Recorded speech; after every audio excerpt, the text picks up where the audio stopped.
Hey, what's up, y'all? Jeremy here, back with another episode of Next Level Teaching. I'm here with Tori, a.k.a. T-Rod, and this is part 2 of our interview with Miss Tosha, the Unicorn Croom. You know what I'm saying? So if you haven't listened to part 1, make sure you go back to last week's episode. Listen. Because there was so much meat in it. First off, the fact that you are the unicorn of just loving education no matter what. Like you talked about the fact that, yes, you know that there are difficulties with the system and with the job and whatnot, but you are definitely a glass half full kind of woman. I'm assuming you tend to avoid the teacher workroom. Oh, I do not. I eat alone. I'm a Southerner, so I'm very cordial. I even cook for people. But I eat alone because I need that. The energy. I have to protect my energy. Yes. Probably like 15 years ago, I used to watch the news in the morning before work. Oh, no. But the work will have me afraid of my students. Yeah.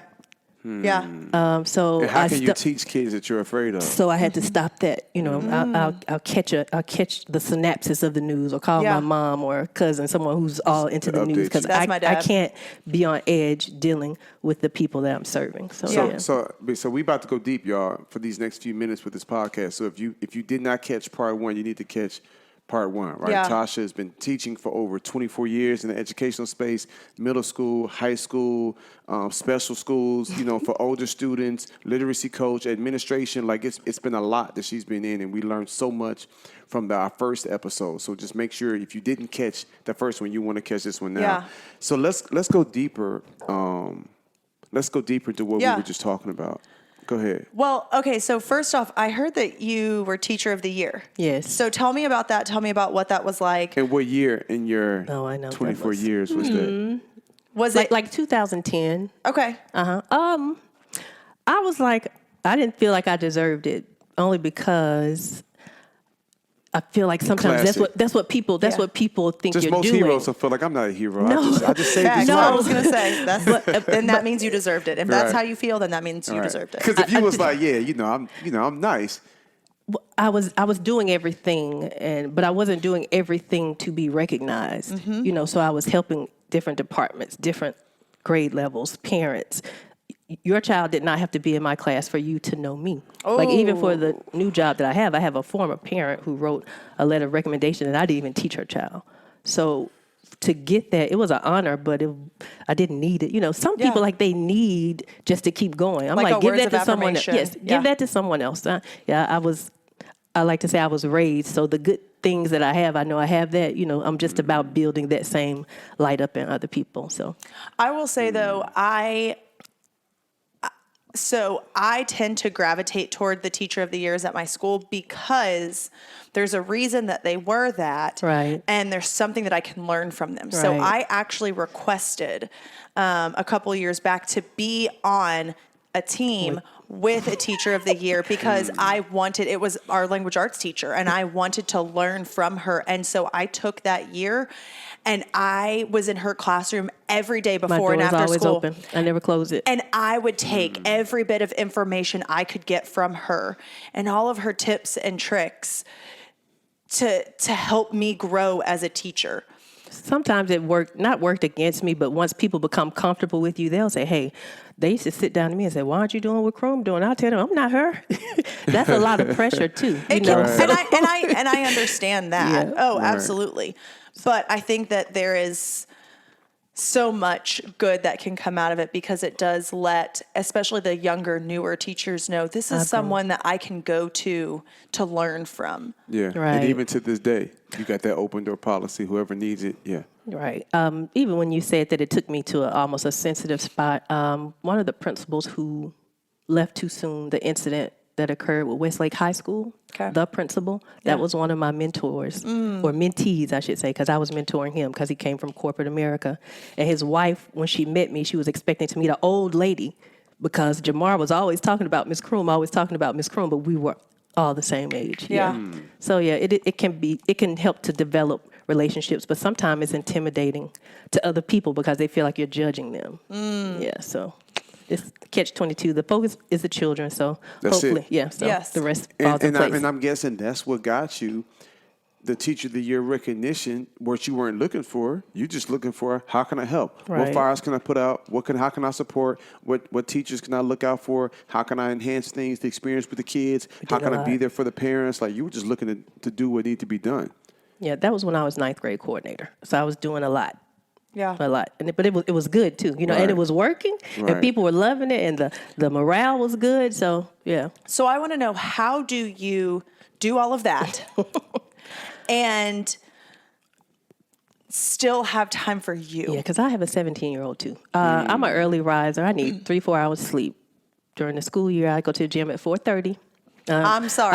I was just complaining about waking up second. early this morning on accident because I thought I had a dentist appointment at 7:30, so I woke up at like 5:30 and then went back to bed. And you wake up at what time? Well, like 4 during the school year, but it's summertime, so I'll go at 5:30 because I make my son go with me. He plays tennis, so Okay, yeah. but still, okay, So continue. you only need 3-4 hours of sleep. I do, and I'm ready. But if you get 5, you're feeling phenomenal. I might not. I'm tossing. I'm turning.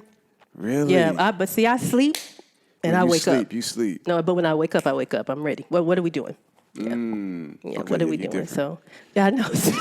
I keep saying Unicorn. something's wrong with me. Okay, so That's I a whole play. lot that's Just right with you. built different, ma'am. It's a whole lot that's right I with try to you. inspire the kids too. Be active. It gives you more energy. Yeah. I play kickball, play volleyball, tennis. Yeah, so just whatever. And then I'll stay up late, like with the new job. COVID, I worked so much so that my class could be fluid. And when you came in, it looked like I got a program from someone. But it was structured, it was colorful, it was beautiful, it was interactive.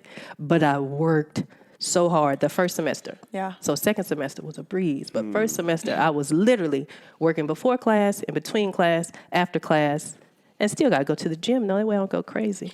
Yeah. Wow. Yeah. I think that that's something that I learned actually from my Teacher of the Year that I really kind of clung to, was sometimes in the beginning of the year, you got to work a little bit harder, but it makes the end of the year easier. So she would always call parents and give like positive phone calls the first 2 months of school. So the first month and a half, 2 months, she was staying after every single day, because she was making sure that she was getting that parent contact in. But then when we came around to the end of the school year, she wasn't dealing with behavior issues, and making that parent contact was a lot easier when she had to. Right. I just made a personalized video and sent that to every parent. Sent it to their email, because I do want to work smarter, you know. So they had my number to contact, but they got that personal. This is what the class is like. This is who I am. This is what I believe your child's capable of doing. Hey, we can do this together. If you need me, reach me here. But yeah, so parent contact is never an issue for me. They probably are tired of me.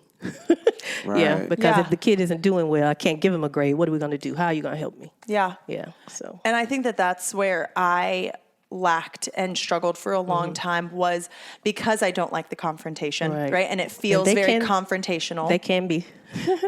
I had issues like my first year teaching. I don't think you were there for it, Ryan, but it was me and Holloway. And I had a parent-teacher conference with one of our kids that they came after me. I've had them to lie on me. Although I'm an optimist, I deal with real people. Yeah. So if I didn't have a reputation, there were people who went over my boss and went to the county office. And, I mean, outlandish, like three page, and you still have to deal with this child. And one of my coworkers used to say, "Croom, I don't even know how you."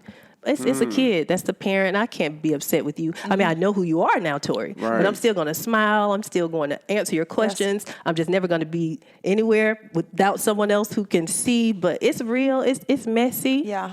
It's not always easy, but it's rewarding for me. So it's rewarding for me. And I have some other things I want to do. So my nest is about to be empty. So there's some other things, you know. Like you what? mind sharing some of that with us? You wanna open the know. door. Okay. Right. The opportunity came to leave like the traditional school system to go with a charter system, which I feel like I can learn a lot from this leader. Because what I want is a boarding school, but a boarding school that is funded by the state, one that is for students who aren't the ideal go away from home people, but the people who should probably go away from home just so that they can get a foundation, so they can get a sense of self, so that they could be successful. Yeah, so that is, and I'm thinking about some places that need, where the children are lost, the youth are lost, you know, and they need that. So I have to exercise. I got about 50 more years of work to do. Yeah. But on that level. Next level. That is a beautiful idea, though, the way that you said it. The kids that probably need to go away from home, because there are plenty of them that school is their safe haven. Exactly. And so those are the kids, but it has to be funded. That's the hard part. Thank you. And that's one of my big issues is where funding goes. So let's be smart about this. You know, we want our kids to be successful as a country. We want that, right? That's what we say. That, and that's the thing. But are we showing, are our actions definitely not mirroring what we're saying? And they're not. And so we need people like you to have that vision, because it's a vision. Like, I would have never thought about that, to be honest. Right. Because it's not, okay, there's a saying that one of my bosses used to say, all children don't win the parent lottery. You understand that some people are doing the best that they can. So it's not that they don't love their children, but the priorities are different. And therefore, the child is a product of that environment. You're just a teacher. You know, they think we don't grocery shop. So, you know. I know. Apparently, I have a cot underneath my desk, and I pull that out at night, and I sleep right there. So it's just a matter of changing the way they see themselves and themselves in the world. So you need to take them away from that environment. It's nature versus nurture. So that is mine. Your goal. If in 9 years I'm not just like, okay, let me find a beach somewhere, that is what I'm going to slowly work towards. The funding, the curriculum, grant writing, like there's a lot to be done. So because let's be honest, they don't need a typical curriculum. They don't need calculus. They need life skills. Exactly. They need social and emotional I was just learning. about to say, definitely.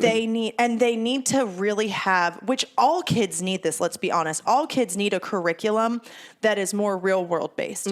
Where are they going to use the Pythagorean theorem, Jay? Right. You sound like my son. But it's true. You know, as a math teacher, I see that all the time. And so I try and create lessons where they can, like we did proportions. And we were talking about this on a previous episode, but like I went to Target and I recorded myself looking at an 18 pack of eggs or just a dozen, right? And so which one's the better buy for me? And do I need to buy it at Sam's Club or do I need to buy it at Target or Kroger? You know, like who's got, and that's where they can see it. And for them to also then go, oh, that's why mom doesn't want to buy Starbucks all the time, because let's talk about the price of Starbucks versus buying coffee and good creamer and just doing it that way. And so it helps them truly understand things that they don't necessarily, and we always need context for the knowledge. And that's the thing. We expect them to learn, especially in 7th grade math, what like simple interest and tax and tip and, you know, markups and markdowns. They don't pay for those things. They don't care about that. They don't think about that. So make it real to them. That's right. And that's oftentimes more work on the teacher, but it's like, if that's what we got to do. If you want to win. Like if you want to win, this is what you have to do. If you don't want to win and you just want to complain, then okay. So I think that's the hard part of being an educator in a world where people don't want you to say anything to them about what they're doing or how they're doing it or to their children, but yet you are entrusted to build them up. You have to have a certain mentality. But like I like to tell anyone, regardless of what the children are involved in, because they are involved in a lot of things, they're a reflection of the world. So don't be too shocked. Just deal with it, because you see a lot. This is, you know, we're going to keep it. You see a lot, but there's still a child. So, Just like that. Wow. So what advice would you give to a first-year teacher? I would say be patient and prepare. You can't wing it. It's not about knowing the material. It's about knowing how to deliver it and to break it down and be ready to repeat yourself. Yeah, be ready to What a repeat yourself. fact. Yeah. What a fact. And be patient. Yeah. And the curriculum is there, but discernment is important as an educator. So they talk may about tell it. you what to do, but that's just like a skeleton, right? But you're still going to do what you need to do for your framework. So it's not written in stone. Even if it is written in stone, you have to do what you need to do to help the kids move forward. So first, your teacher, be prepared, be patient, do what is necessary for the children that you are serving. Yeah. And what do you know now that you wish you knew when you first started? I should have taken up the opportunity to learn grant writing when someone was trying to teach me during like my first 3 years. I should have done that. And I put it off. That person is no longer here. But I see now where that is a desire of mine for something that I want to do. Yeah. Yeah. And so it's something now I got to do, which is okay. But That's a full-time grant writer. Yeah. Yeah. Holla at So- me when she cracked the code. right. Hey, once I get my funds secure, I'll be Yeah. happy to share. Yeah. Wow. Right. So my personal favorite question that we ask, which I think will be really interesting to hear from you, is if there were one thing that you could change in the education system, what would it be? It's a cliche answer, though, but it's equity. It Yeah. bothers me to go on within a district, the same district, to go on one side of town, and you can have facilities that were built in the same year, and the amenities are different. The programs that are offered are different, but yet we're still having kids on the south end catch a bus at 5 a.m. so that they could go to the north end for a program when when the aptitude for these programs are there in every community. Yeah. They're just not accessible in every community. So, we want people to have that connection with their schools, but we're still taking kids out of their community to pursue a desire or something that is rightfully theirs. Yeah. So, equity. It sounds old. It sounds cliche, but it is what I would change. I love it. But the thing is, it may sound old and cliche, but we're not there yet. Right. Right. So I taught summer school this past summer, and one thing that my administration told me was, if you don't like what the county has provided, kind of throw it out. And I ended up with a cold the second week, and I was starting to lose my voice, and I was like, okay, I can't teach like normal. So what can I do? And we watched Hidden Figures. Right. And they had like a worksheet that they did with it that talked about the math side of things, the science side of things, but also the social studies, the civil rights side of things. And we had some really good conversations because they actually got into filling out the worksheet. It was so crazy to me how into it the kids actually were, knowing that it wasn't for a grade or anything. Right. They were connected. They though. were, and they wanted to learn. And so there were times where they were like, wait, can you pause that? Can you go back? And so I would pause and we would have conversations about it. And there were some conversations that we had about, okay, we can see the growth that has happened from 1961 until now. But there are still changes that need to be made. And I had so many kids that were just nodding their heads, and these are kids that are from a decently nice area, but they still recognize and see that there are still things that were wrong back then that are still wrong now. And so it's okay that is still what you would want to change, because it still does need to be changed. Right. And until we can fix that, until we can truly get on that like level playing ground for everyone, We'll still have these same issues. yes, Right. we're still going to have the communities will same be the conversation. Yeah. That's true. And then again, it's systematic. Yeah. These things And the system has to be changed from within. Yes. Like, so that's kind of what you guys are doing. You're working within a system. That's it. Yeah. Maybe like within your own parameters, but still in a way that's respectful, but that's real and that's necessary. And I think that's what needs to, it has to happen, right? You have to have these uncomfortable conversations. That's why I love Emmanuel Acho with his uncomfortable conversations with a black man, because they are uncomfortable at times. And there are definitely school systems that are finally trying to take those steps. and it's so sad to say that word finally, right? The way that we say it, like, because it is, and there's still so much pushback. Right. And it's causing so many issues. There are so many board meetings that have just hit the news all around the country. Change is hard. And it is, and it's uncomfortable, but growth is uncomfortable. But do we want to stay stagnant as a society, as people? Well, and I think there are some people that do want to change, but when I don't know, people say the powers that be. It's like we're not really sure who those powers are. But I think it's something to where it's so political.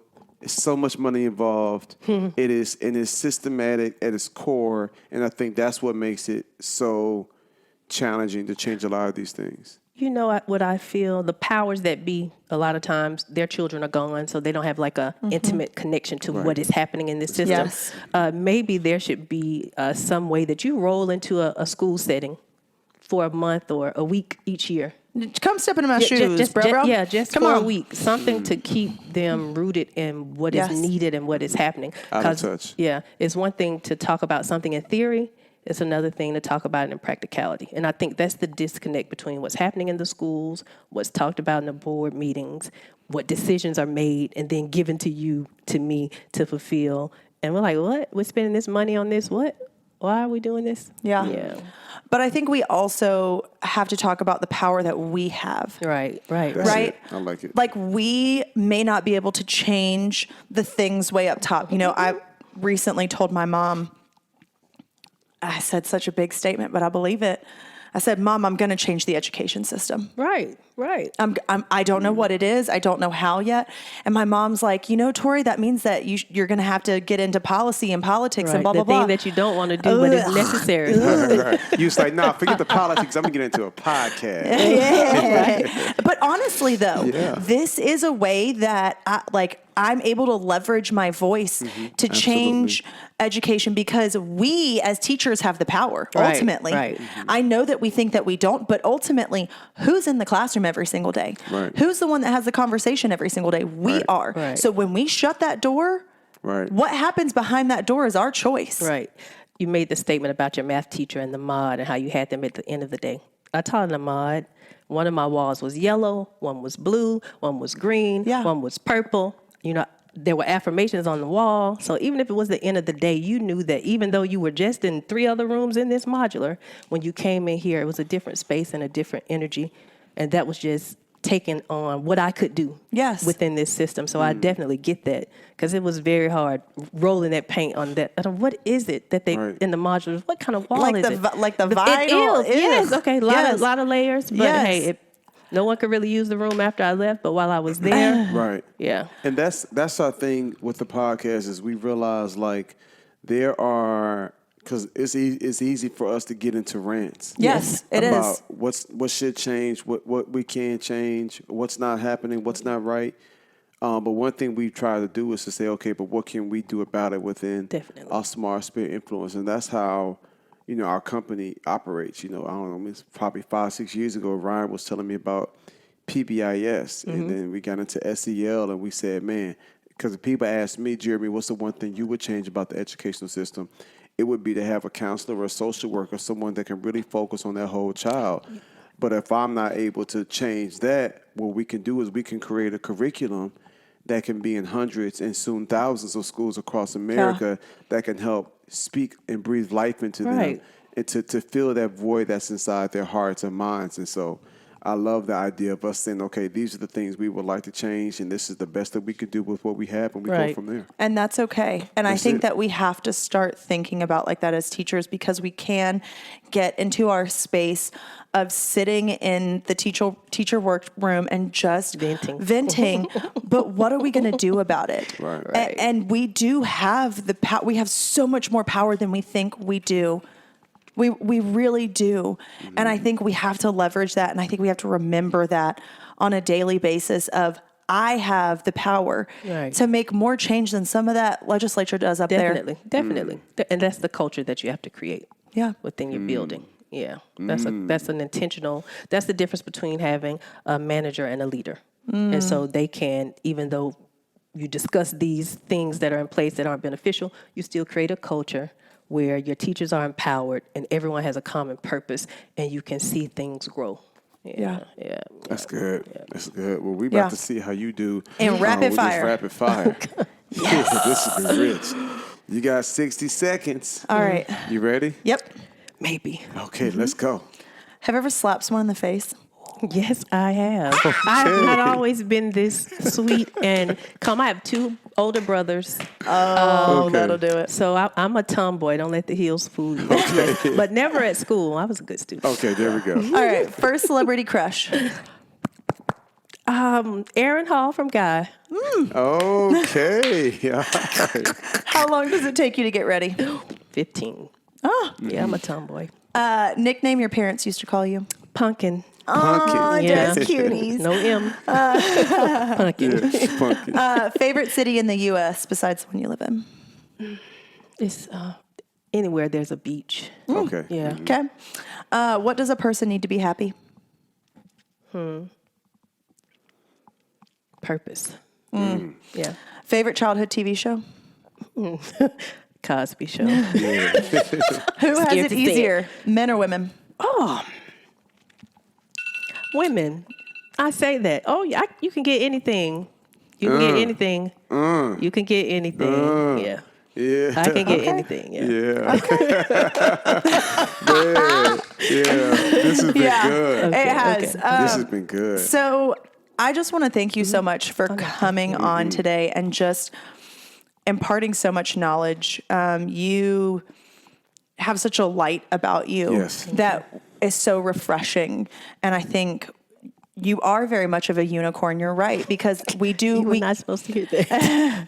Yeah. we can be so negative sometimes and get so frustrated, but we do have an amazing job that allows us to be a light to other people. And we have to have that within us as well, that has to radiate out of us. And the kids are amazing. Like once you tap into it, you're like, Yeah. oh, Yes. okay. Yes. Yeah. So thank you for reminding me and everyone else about that. Yeah. Thank you for coming on with us today and just sharing your vision. Yeah. Thank you for having We're me. going to bring Thank you back too. Yes. Okay. Yeah. Okay. At least I'll be 100%. ready. Like for the next time. Yeah. Oh, no, you were good. Yeah. You were good. Speaking of good, let's read some of these reviews. Yes. We're going to ask you all to write us a review. Okay. Whether you're listening on Apple The podcast, yeah. or Google Spotify, Play, Spotify, whatever it is. YouTube.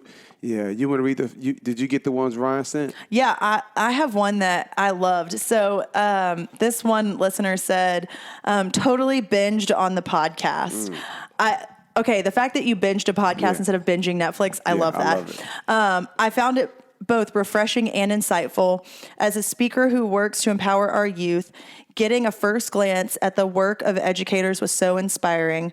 Love it all. Thanks for putting quality content out into our world. So thank you so much for that review. Yeah, that's good. I got one here. They said, great pick, 5 stars. I just got an iPhone for the first time. Welcome to the light, right? I about cried when I tried using this phone for the first time. Then I found a podcast and this podcast.